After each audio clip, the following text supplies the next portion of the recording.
Hello everyone, welcome to my channel online GS by Diwakar. आज का जो ये सेशन है इसमें हम लोग डिस्कस करने वाले हैं इलेक्टोरल ज्योग्राफी के बारे में, जो आपका पॉलिटिकल ज्योग्राफी का ही एक पार्ट है। ये आपका हायर एजुकेशन कमीशन और आरपीएससी हो गया, जो कॉलेज लेक्चरर का एग्ज़ाम आपका होने वाला है। यहाँ में देखिए नेट जेआरएफ का जो पेपर है उसमें भी आपका ये डायरेक्ट मेंशन है। ठीक, साथ ही साथ यहाँ पे कुछ प्रश्न जो पॉलिटिकल ज्योग्राफी से रिलेटेड है ये आपके जीआईसी पीजीटी में भी पूछे जाते हैं। तो आप इस वीडियो को लास्ट तक देखिएगा। इसमें देखिए हम लोग किन किन मुद्दों पे बात करेंगे। तो यहाँ पे आपका दिया भी गया है कि ये पॉइंट यहाँ पे कि निर्वाचन भूगोल क्या है, इसके बारे में जानेंगे। साथ ही यहाँ पे हम लोग बात करेंगे कि निर्वाचन भूगोल की आवश्यकता क्यों पड़ी, या हम लोग पॉलिटिकल ज्योग्राफी में निर्वाचन को एक भूगोल के रूप में क्यों देखते हैं, जबकि ये टॉपिक किसका है, ये आपका राज्य व्यवस्था का टॉपिक हो जाता है। तो फिर भी हम लोग यहाँ पे इसके लिए एक ज्योग्राफी का यूज किए हैं, यानी इलेक्टोरल के लिए ज्योग्राफी का, इलेक्शन के लिए ज्योग्राफी का यूज किए हैं। क्यों किए हैं ये भी हम लोग देखेंगे। साथ ही यहाँ पे जो इलेक्टोरल ज्योग्राफी का विकास का क्रम रहा है, स्टेप बाय स्टेप हम लोग बात करेंगे। और कुछ प्रमुख जो रिसर्च पेपर पब्लिश हुए हैं पॉलिटिकल ज्योग्राफी के, यानी कि इलेक्टोरल ज्योग्राफी के लिए, इस फील्ड में जो भी आपके लेख पब्लिश हुए हैं। अभी देखिए आपका इसमें पूछा गया है कि राजनीतिक भूगोल के जनक भी पूछे जाते हैं। यूजीसी में आपका प्रश्न पूछा गया था कि निर्वाचन भूगोल के जनक कौन है। ठीक, यानी फादर ऑफ इलेक्टोरल ज्योग्राफी के बारे में पूछा गया है। उसके बाद हम लोग पहले वर्ल्ड पे चलेंगे, फिर आपका इंडिया में आ जाएंगे कि भारत में जो निर्वाचन भूगोल है उसके विकास पे चर्चा करेंगे, क्योंकि इस फील्ड में रिसर्च भी बहुत कम हुए हैं। ठीक, और क्योंकि ये टॉपिक जो है पॉलिटिकल ज्योग्राफी यानी पॉलिटिकल साइंस का भी हो जाता है और आपका ज्योग्राफी में भी आ जाता है, और ये थोड़ा सा टफ टॉपिक भी है। इसमें काफ़ी ज़्यादा एनालिसिस भी होती हैं। तो लोग ज़्यादातर जो रिसर्च हो रहे हैं वो आपके सोशियो इकोनॉमिक डेवलपमेंट, चाहे आप शोध गंगा उठा के देख लीजिए, शोध गंगोत्री ले लीजिए, कहीं भी वहाँ पे आपको ज़्यादातर टॉपिक कौन से मिलेंगे, किसी डिस्ट्रिक्ट का ले लिए सोशियो इकोनॉमिक या रीजनल डेवलपमेंट पे। तो चलिए यहाँ पे हम लोग स्टार्ट करते हैं, ज़्यादा समय आपका न लेते हुए। यहाँ पे एक आपको सूचना ये बता दिया जाए कि हायर एजुकेशन और आरपीएससी कॉलेज लेक्चरर का आप लोगों का काफ़ी यहाँ पे डिमांड है कि इसकी क्लासेस के लिए। तो इसकी क्लासेस के लिए आपका यहाँ पे देखिए एक ग्रुप बनाया जाएगा, वहाँ पे आपकी कक्षाएं संचालित की जाएंगी, और ये 25 जून से हम कोशिश करेंगे कि आपकी कक्षाएं चालू हो जाएं, जिससे आपकी जो परीक्षा आपका 29 सितंबर के आसपास आरपीएससी का होगा, तब तक हम लोग टोटल इसको कंप्लीट कर लेंगे, और हायर का भी उसी के आसपास डेट आ जाएगी। तो चलिए यहाँ पे हम लोग काफ़ी टॉपिक से हट के बात कर लिए, क्योंकि ये पहला लेक्चर है। इसके बाद हम लोग एक टॉपिक देखेंगे जिसे बोला जाता है जेरीमैंडरिंग। ये आपका पिछले साल पूछा गया प्रश्न भी है, जेरीमैंडरिंग। ठीक, ये क्या होता है, क्यों होता है और कैसे, इसके कोई भी आपके पास टॉपिक हो उसमें आप क्या, क्यों, कैसे, कब, कहाँ यदि लगाएंगे तो उससे रिलेटेड जितने भी प्रश्न आपके बन सकते हैं सारे प्रश्न आप क्लियर कर लेंगे। ठीक, तो सबसे अच्छा तरीका यही है कि कोई टॉपिक पढ़िए तो इस तरह से आप उसमें क्वेश्चन खुद से करिए कि यह क्या हो सकता है। तो चलिए हम लोग आते हैं निर्वाचन भूगोल पे। यहाँ पे ये सेलेक्ट भी कर दिया गया है। देखिए निर्वाचन भूगोल लिखा गया है यहाँ पे कि किसी राज्य के राजनीतिक भौगोलिक मूल्यांकन में निर्वाचन का विशेष महत्व पाया जाता है, क्योंकि सभी प्रजातांत्रिक देशों में प्रतिनिधियों का चुनाव एक निश्चित प्रणाली के तहत होता है। बात सही है। अतः राजनीतिक भूगोल की एक शाखा के रूप में निर्वाचन भूगोल की आवश्यकता पड़ी है। तो यहाँ पे देखिए कि जो भी डेमोक्रेटिक कंट्रीज़ हैं वहाँ पे क्या होता है, चुनाव होता है। ठीक, जब चुनाव होता है तो उसके लिए एक प्रणाली की आवश्यकता पड़ती है, एक निश्चित प्रणाली के तहत चुनाव भी होता है, चाहे आप इंडिया में ले लीजिए या कहीं भी। ठीक, तो एक निश्चित प्रणाली के तहत ये चुनाव होते हैं। तो जो राजनीतिक भूगोल में निर्वाचन की बात की गई, यानी इलेक्टोरल ज्योग्राफी की बात की गई, तो इसलिए की गई कि जैसे आप देखते हैं कि झारखंड का मैं बात कर लूँ, या फिर आप छत्तीसगढ़ की बात कर लें, या ऐसे एरिया की बात कर लें, या अभी आपने देखा था कि असम में चुनाव हुआ था। ठीक, अभी जो 5 राज्यों में चुनाव हुए हैं, चुनाव परिणाम भी आ गए हैं। यहाँ पे सीएम जो बनाए गए हैं हेमंत बिस्व शर्मा जी बनाए गए हैं। तो यहाँ पे एक बूथ ऐसी थी जहाँ पे आपका आई थिंक 90 वोटर थे, इसकी जगह 190 ऑलमोस्ट जो है ऐसे कुछ वोट पड़ गए, यानी जितने वोटर थे उससे ज़्यादा वोटिंग वहाँ पे हो गई। और कुछ जो नक्सलाइड एरिया होते हैं, ठीक, तो वहाँ पे भी आपका, या जो जंगल वाले क्षेत्र होते हैं जहाँ पे लोगों की पहुंच आसानी से नहीं होती है, वहाँ पे भी निर्वाचन कराए जाते हैं, ठीक, चुनाव होता है। और किस तरह से चुनाव जो है भौगोलिक कारणों से प्रभावित होता है, तो इसीलिए यहाँ पे आप देख रहे हैं कि निर्वाचन में भूगोल की आवश्यकता क्यों पड़ी। जो आपका छत्तीसगढ़ का रीजन हो गया, झारखंड का रीजन हो गया, या असम वाला जो पूर्वोत्तर का क्षेत्र हो गए, तो इन सभी में क्या है, इनकी जो भौगोलिक बनावट है वो अलग है। उत्तर के विशाल मैदान की अपेक्षा इनकी जो भौगोलिक बनावट है वो अलग है, ठीक। इनके लिए जो चुनाव की प्रक्रिया है तो वो तो सेम ही होती है, चाहे आप उत्तर भारत की लें या फिर पहाड़ी क्षेत्रों की लें, लेकिन इनमें जो तिथियां निर्धारित की जाती हैं वो यहाँ की क्लाइमेटिक कंडीशंस को देखते हुए, ठीक, आदि भौगोलिक दशाओं को देखते हुए की जाती है, ताकि लोगों को आसानी से वोट वहाँ पे वो दे पाएँ। जैसे आप मान लीजिए कि बरसात के मौसम में मेघालय में यदि कर दिया जाए तो वहाँ पे इतना बारिश होती है, भूस्खलन भी होता है, लोग घरों से अपने नहीं निकलेंगे, क्योंकि पोलिंग बूथ जो है लगभग 4 से 5 किलोमीटर, 5 से 10 किलोमीटर दूर दूर होते हैं, ठीक। तो इसलिए ये निर्वाचन भूगोल की आवश्यकता पड़ी।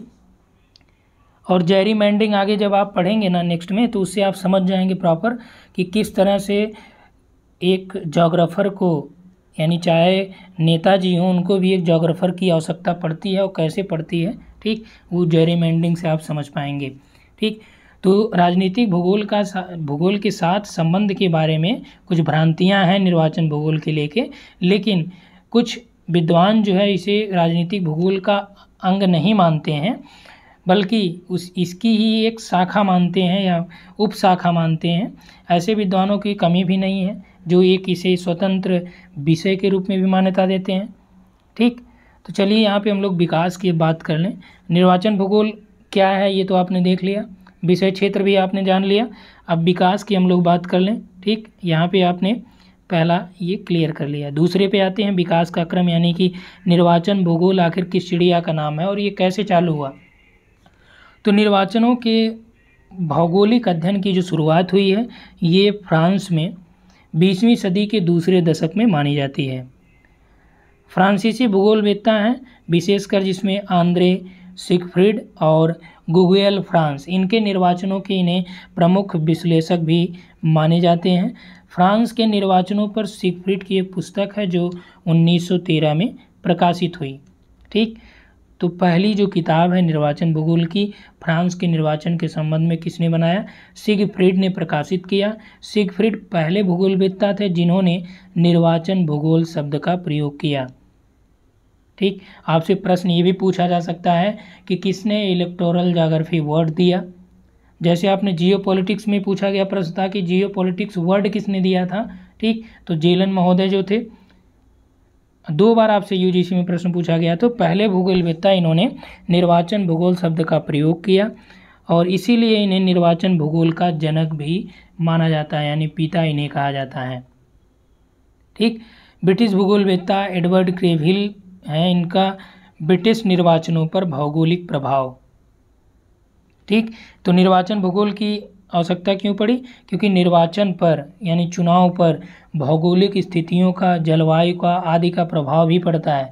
जलवायु का हमने बताया कि कैसे पड़ता है, और जो भौगोलिक दशाएं, जैसे आपका जहाँ पे जोग्राफिकल कंडीशन अलग है या कहीं पहाड़ी एरिया है, वहाँ की जो चुनाव प्रक्रिया होगी या चुनाव की जो तिथियां होंगी, ये सभी उनकी स्थितियों को देख के निर्धारित की जाती हैं, ठीक। निर्वाचन भूगोल पर प्रकाशित जो लेख की हम लोग बात करें तो इसमें 1916 में ब्रिटिश भूगोलवेत्ता हैं क्रेविल, इन्होंने ब्रिटिश निर्वाचनों पर भौगोलिक प्रभाव पर एक लेख प्रस्तुत किया और इसमें उन्होंने निर्वाचन भूगोल का यह पहला लेख भी कहा गया, ठीक। कहाँ पे इन्होंने प्रकाशित किया था इसे, इन्होंने ज्योग्राफिकल रिव्यू में प्रकाशित किया था। तो ये ध्यान रखिएगा कि निर्वाचन भूगोल का जो पहला लेख था वह कौन सा है, तो निर्वाचन भूगोल का पहला लेख ब्रिटिश निर्वाचनों पर भौगोलिक प्रभाव है, जो 1916 में क्रेविल महोदय ने प्रस्तुत किया। उसके बाद आते हैं तो इस लेख में इन्होंने 1885 से लेके 1910 के बीच जो ब्रिटेन में मतदान हुए थे उसके स्थानिक परिवर्तनों का विश्लेषण किया। और इसी प्रकार उन्होंने दूसरा महत्वपूर्ण लेख लिखा कि भूगोल एवं जैरीमांडर, ठीक, भूगोल एवं जैरीमांडर विषय पर अमेरिकी भूगोलवेत्ता ने, और वो कौन है भूगोलवेत्ता, कार्ल सावर महोदय हैं।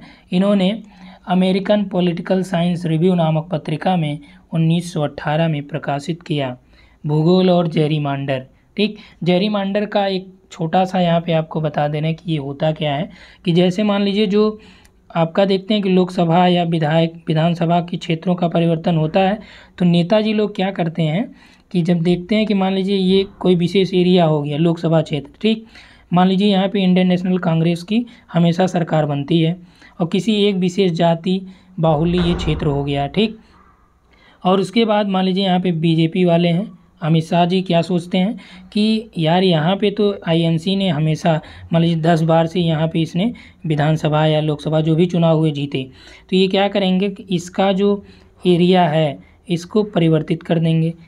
मान लीजिए कोई एक पेश कर दिए तो बोले कि इसको जो है दोबारा से जो है हम लोग इस क्षेत्र को परिवर्तित करेंगे या इसको निर्धारित करेंगे। तो मान लीजिए यहाँ पे क्या है कि इधर पड़ोस में जो है कोई अलग विशेष जाति का क्षेत्र है जो इनके सपोर्टर हैं, ठीक, तो यह क्या करेंगे कि इसको इसमें शामिल कर लिए, ठीक। उसके बाद जब चुनाव हुआ तो ये वाले फ़ायदा दे देंगे। मान लीजिए यहाँ के क्षेत्र के आसपास का जो ये वाला इलाका है इसमें कांग्रेस का बहुत ज़्यादा पकड़ है, तो क्या करेंगे जो पास वाला विधानसभा क्षेत्र है इसको इसमें मिला लेंगे। तो ये जो हमेशा यहाँ पे जीत रहे थे तो ये वाले तो कांग्रेस में जाएंगे नहीं, यहाँ भी तो कुछ न कुछ तो बीजेपी को मिलेगा ही। तो इस हिसाब से जो है क्या करेंगे कि इनका जो प्रतिनिधि होगा यहाँ पे वो चुन जाएगा। तो यही होता है जेरीमॉन्डरिंग, ठीक। तो उसमें हम लोग विशेष रूप से देखेंगे, इसका स्पेशल एक वीडियो रहेगा। इसी तरह से जो चुनाव वगैरह होते हैं बड़े स्तर पे ये धांधली किस तरह से होती है वो यहाँ पे आप देख सकते हैं, और आप समझ भी नहीं पाएंगे, आपके सामने ये चीज़ों को परिवर्तित कर दिया जाएगा। 1928 की बात है कि स्टुअर्ट राइस ने राजनीति में परिमाणात्मक विधियों का प्रयोग किया, ठीक। 1918 में तो कार्ल सावर की भूगोल और जेरीमांडर पब्लिश हुई। उसके बाद 1928 में राजनीति में परिमाणात्मक विधियों पर स्टुअर्ट राइस के द्वारा लिखी गई पुस्तक जो है यह मतदान व्यवहार की एक क्लासिकल पुस्तक मानी जाती है, जिसे राजनीतिक विज्ञानियों, राजनीतिक भूगोलविद या समाज विज्ञानियों को भली भांति इससे वो प्रभावित हुए और अपनी पुस्तक में इन्होंने कई भौगोलिक संकल्पनाओं का उल्लेख भी किया। ये पहले विद्वान थे जिन्होंने सांख्यिकीय विधियों द्वारा मतदान व्यवहार एवं लिंग, धर्म, प्रजाति के बीच संबंध को स्थापित करने का प्रयास किया। तो राजनीति में परिमाणात्मक यानी कि मात्रात्मक विधियों का प्रयोग स्टुअर्ट राइस ने किया। इन्होंने अपनी इस पुस्तक में पहली बार सांख्यिकीय विधियों का उल्लेख जो है मतदान व्यवहार में किया, साथ ही साथ इसका लिंग, धर्म और प्रजाति के बीच सहसंबंध को भी स्थापित करने का प्रयास इन्होंने किया। और इनकी पुस्तक को काफ़ी लोगों ने वरीयता भी दी, मान्यता भी दी, चाहे वो राजनीतिक भूगोलविदी हों या फिर समाज विज्ञानी हों, सभी ने इसको मान्यता दी। अगला है कि निर्वाचन मानचित्रावली। तो यहाँ पे देखिए निर्वाचन मानचित्रावली की यदि हम लोग बात करें तो निर्वाचन मानचित्रावली जो है ये आपका 1930 के दशक का है, जो मतदान पे इसमें 2 महत्वपूर्ण लेख प्रकाशित हुए, जिसमें एक सीओ पाउलिन का था, Atlas of historical geography of the United state, यानी कि यूनाइटेड स्टेट की जो हिस्टोरिकल ज्योग्राफी पे उन्होंने एक एटलस प्रकाशित किया 1932 में, ठीक।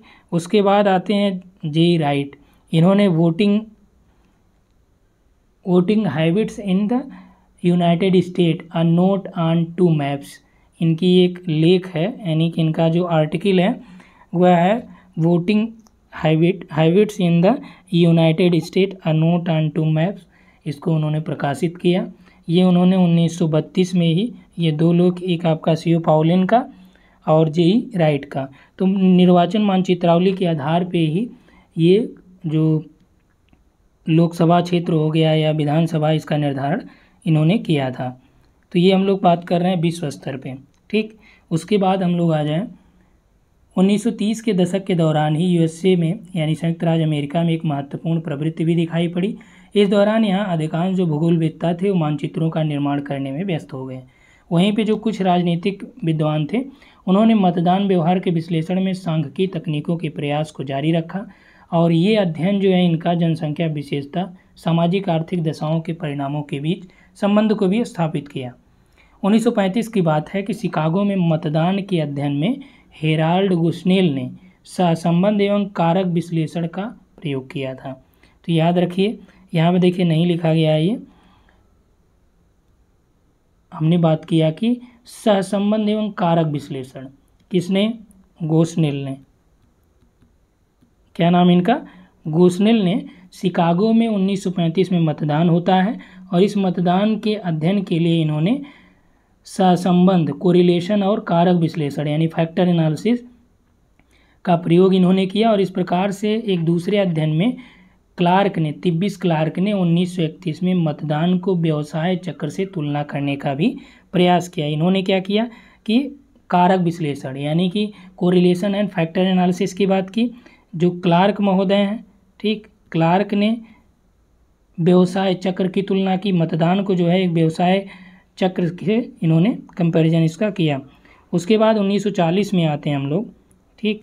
1940 के दशक में जो भूगोलवेत्ता थे उन्होंने मतदान परिणाम के निर्वाचन हेतु एक नई तकनीकों को विकसित करना शुरू किया।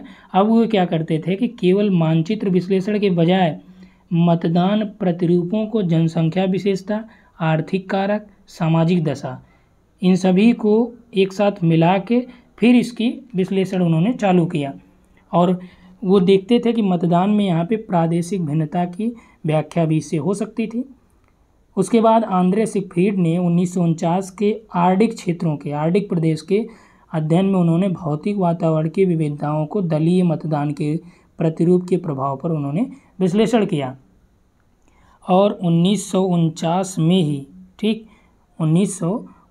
में ही डीन महोदय ने एक लेख न्यू फाउंडलैंड मतदान के भौगोलिक पहलुओं पर अध्ययन प्रकाशित किया, जिसमें निर्वाचन आंकड़ों के भौगोलिक स्वरूपों का अध्ययन उन्होंने प्रकाशित किया।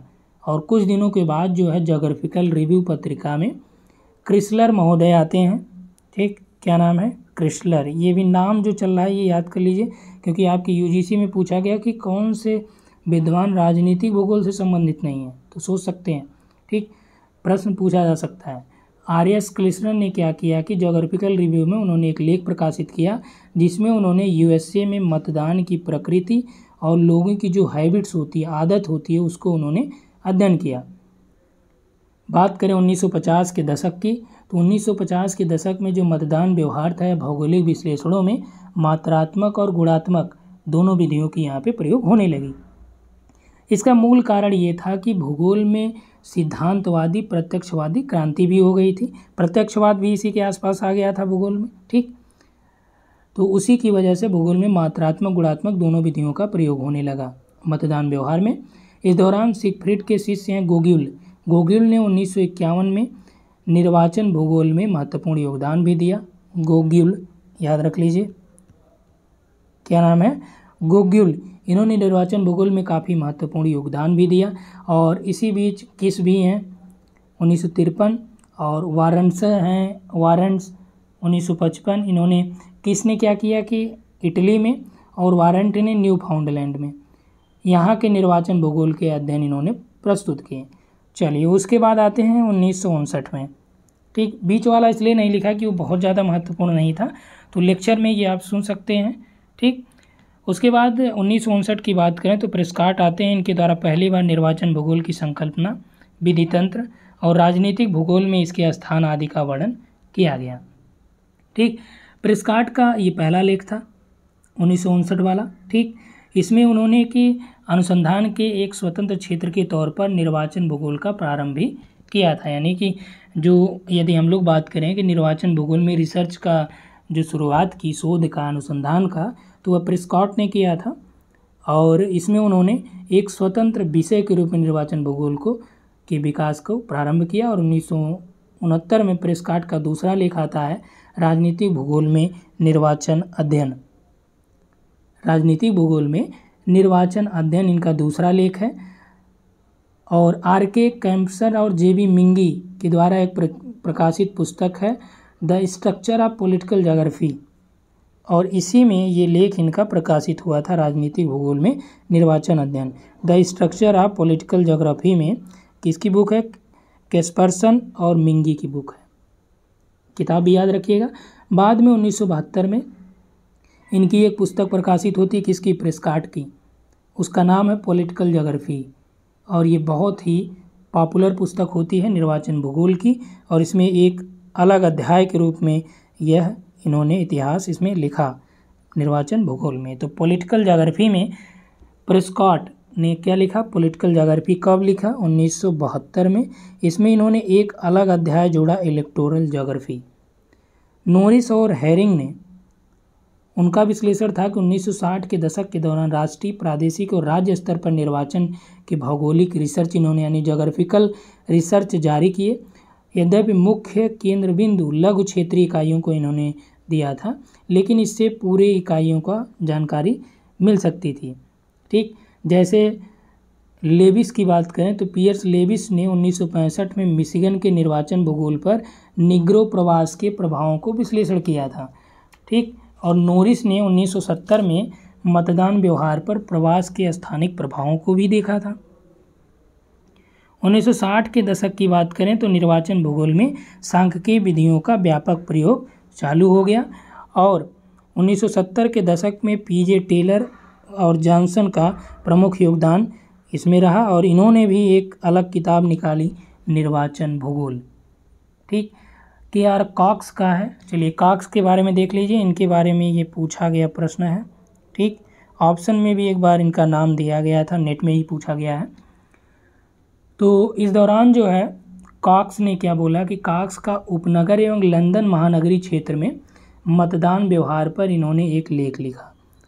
तो कॉक्स भी पॉलिटिकल ज्योग्राफी से संबंधित, जिसमें उन्होंने स्पेशली इन इलेक्टोरल से संबंधित है, इस पर लेख उनका है उपनगर एवं लंदन महानगरीय क्षेत्र में मतदान व्यवहार, काफ़ी चर्चित हुआ ये लेख।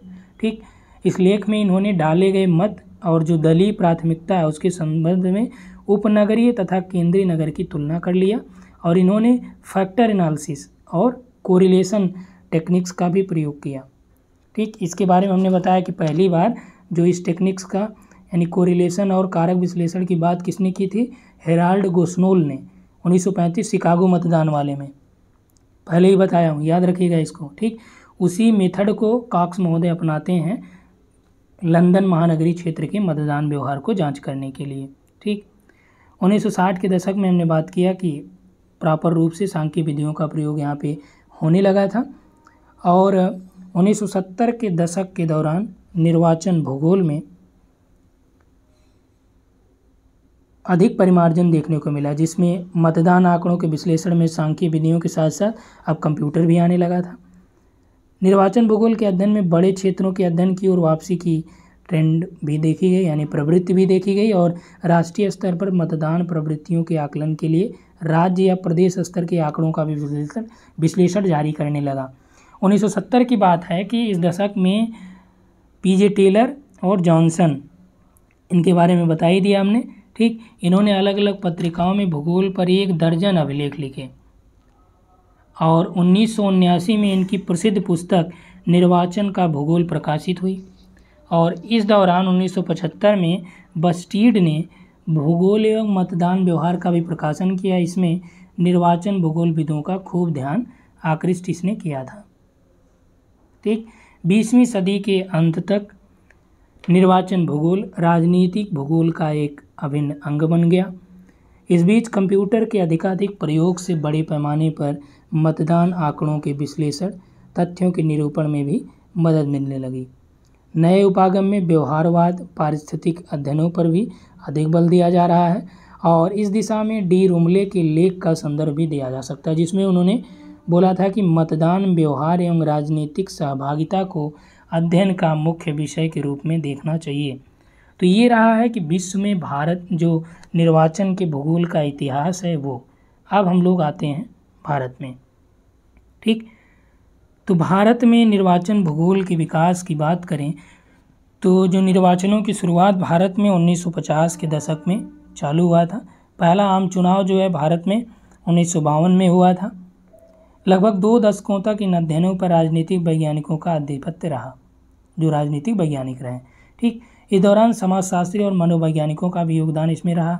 लेकिन भारतीय भूगोलवेत्ताओं का निर्वाचन अध्ययन में जो शुरुआत मानी जाती है वह 1970 के दशक के प्रारंभिक काल में मानी जाती है। इस संदर्भ में यानी निर्वाचन भूगोल के संदर्भ में पहला लेख KZ अमानी ने प्रस्तुत किया, जो उन्होंने 1970 में ही दिया। इसमें उन्होंने हरियाणा के 1967 के चुनाव परिणामों का मानचित्रीय विश्लेषण किया था। ठीक, तो पहला जो लेख निर्वाचन भूगोल में भारतीय द्वारा दिया गया वह कौन था? हरियाणा के संदर्भ में उन्होंने मानचित्रों पर विश्लेषण किया था। और इसी तरह दूसरा लेख उनका 1972 में यूपी में जब चुनाव हुआ उसके बारे में उन्होंने लिखा। 1974 में उन्होंने एक अन्य लेख लिखा जिसमें 1971 के संसदीय चुनाव के मानचित्र पर उन्होंने कुछ प्रश्नों का उल्लेख किया। बाद में आते हैं सिन्हा महोदय। ठीक, सिन्हा की बात कर लें यहाँ पे। चलिए, बाद में आते हैं 1971 में। यहाँ देखिए आगे मेंशन नहीं है।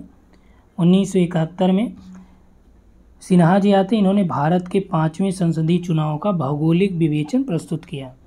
सुखवल आते हैं 1971 में ही, इन्होंने भारत में राजनीतिक दलों की विशेषता या उनके मतदान प्रतिरूपों या जो दल थे उनके परफॉर्मेंस से संबंधित अध्ययन किया। और उसके बाद आते हैं RD दीक्षित जी, जिनका राजनीतिक भूगोल काफ़ी फेमस भी है। इनकी किताब 1980 में इन्होंने राजनीतिक भूगोल के सैद्धांतिक पक्षों पर प्रकाश डाला। कौन? RD दीक्षित, मेरठ यूनिवर्सिटी से रिलेटेड हैं ये। JC शर्मा के साथ इन्होंने अपने लेख में दीक्षित ने पंजाब में कांग्रेस कमेटी के चुनाव प्रदर्शन पर महत्वपूर्ण विश्लेषण दिया। और इसके बाद RP सिंह आते हैं। ठीक, RP सिंह 1981 में इन्होंने मणिपुर के निर्वाचन राजनीति पर एक किताब लिखी। CP सिंह ने निर्वाचन भूगोल के संकल्पनात्मक यानी उसके जो कॉन्सेप्चुअल फैक्टर थे उस पर उन्होंने लेख लिखे। ठीक, और MK श्रीवास्तव, उन्होंने जो अपना रिसर्च था शोध प्रबंध, उसमें उन्होंने निर्वाचन भूगोल के व्यवहारिक पक्षों पर भी प्रकाश डाला। इस तरह से महत्वपूर्ण जो भारतीय भूगोलवेत्ता रहे, उन्होंने प्रसिद्ध राजनीतिक विज्ञानी, इसमें है इकबाल नारायण, याद रख लीजिएगा इकबाल नारायण को, ये राजनीतिक विश्लेषक भी हैं। इकबाल नारायण 1978 में भारत में निर्वाचन अध्ययनों का एक आलोचनात्मक विवरण प्रस्तुत किया इन्होंने। इस प्रकार एक समीक्षात्मक लेख उसी वर्ष पाल ब्रास के द्वारा भी दिया गया।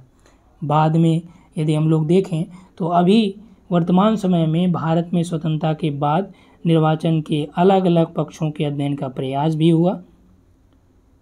और यह दुर्भाग्यपूर्ण है कि विश्व के सबसे बड़े लोकतंत्र में अभी भी अच्छी खासी जनसंख्या अशिक्षित है। मतदान में मतदाताओं की जो आंकड़ों के विश्लेषण की बात करें तो उसमें सामाजिक आर्थिक चरों को भी विशेष ध्यान दिया जाता है, जिसमें जातिगत, अल्पसंख्यक, ग्रामीण, पर्यावरण, दलित वर्ग आदि का महत्व भी इसमें बढ़ जाता है। अधिकांश अध्ययन निर्वाचन के आधार पर ही किए जाते हैं, जिसमें कालिक तुलना का अभाव भी मिलता है।